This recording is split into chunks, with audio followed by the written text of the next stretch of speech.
Welcome to the Rim Break Rodeo. We hope this video helps. You start by opening Settings and tapping Bluetooth so the phone is actively scanning. Put your hands-free into pairing mode now. You'll usually press and hold its power or a dedicated pairing button until a light blinks. Keep devices close, about arm's length, because range and interference matter.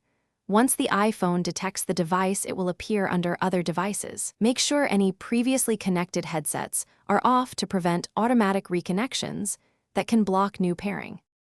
After the handsfree appears, you tap its name. The iPhone will exchange a PIN automatically or prompt you, confirm if a code shows.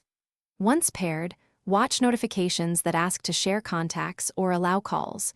Grant what you need so caller ID and mic work. Then confirm audio routing. Open Control Center during playback or a call and select the handsfree as the output, or revisit Bluetooth settings to ensure it shows connected with phone calls and audio checked. You finish by making a quick test call and playing music to confirm microphone and speakers function.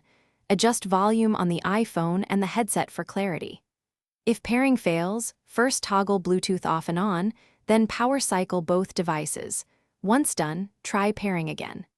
If problems persist, reset network settings on the iPhone or factory reset the handsfree per its manual. This clears cached pairings and often resolves stubborn conflicts. That's the key troubleshooting step to remember. Thanks for watching. Consider subscribing if we helped you.